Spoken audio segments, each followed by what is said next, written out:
Is this the smoking gun? Iran has a case to answer. A report comes out. The evidence appears solid, but not necessarily new. Within the confines of the IAEA, the West gets to justify tightening its grip. Iran has carried out activities relevant to the development of a nuclear device. Meanwhile, Iran gets to look defiant. These allegations are all fabricated in order to have a pretext of putting pressure on Iran. And so the pattern repeats itself once again. Israel, the United States, and Iran, all reciting from the same old script, but with a few new twists. If Iran develops nuclear weapons, the Arab Spring could well turn into an Iranian winter. If Iran's intransigence continues, it will face increasing pressure and isolation. History has shown Iran's enemies have not tasted glory or victory. But how much of this brinkmanship is justified, given that Iran's leadership has always maintained its nuclear program is not for military use?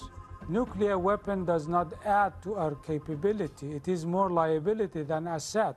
Iran has clearly been moving toward a nuclear weapons capability, if not the actual decision to build an actual nuclear weapon. This seems likely to lead to a conflict, but we've been saying that for many years. The geopolitics of this particular showdown date to the Iranian Revolution. Decades of Western interference in the region were laid bare in an instant, and once the repercussions began, Washington was forced to take sides. In the 1980s, the United States, and by extension the West, chose to back Saddam Hussein in the Iran-Iraq War. It's well known during this time Saddam ordered chemical attacks against his own people. Less well known is that he also did so against several Iranian targets. Yet this atrocity was conveniently overlooked by his friends in Washington. Meanwhile, the American administration was also doing secret illegal arms deals with Iran, and when they were caught, struggled to tell the truth. I just didn't know. Ronald Reagan's attempts to explain this bordered on the absurd. A few months ago, I told the American people I did not trade arms for hostages. My heart and my best intentions still tell me that's true, but the facts and the evidence tell me it is not. By the early 1990s, the Americans adopted a dual containment strategy with the goal of isolating both Iran and Iraq at once. But in reality, it made no sense, as two countries which loathed each other now had a common cause and common enemy in Washington. The invasion of Iraq changed the dynamic yet again, completely disrupting the balance of power and inadvertently setting the stage for this latest standoff by giving Iran a new incentive to defend itself. And all the while, the fundamental Israeli philosophy has remained unchanged.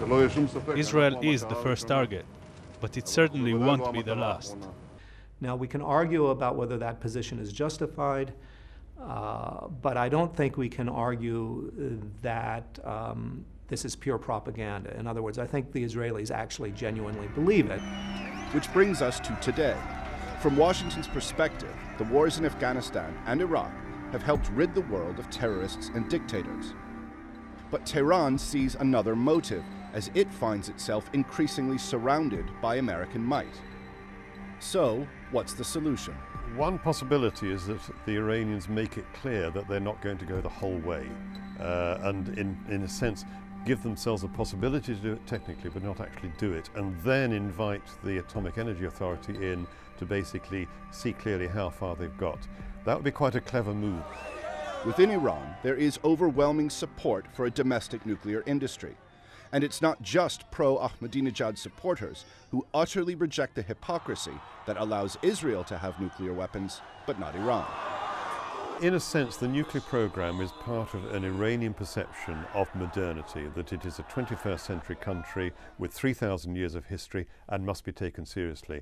But that does not mean that they've taken the decision themselves to develop nuclear weapons. The Iranian nuclear program, although it's been steady, it's been directed, it's been very serious, it's never been what you would call a crash program, and it still doesn't look like a crash program. They're moving methodically.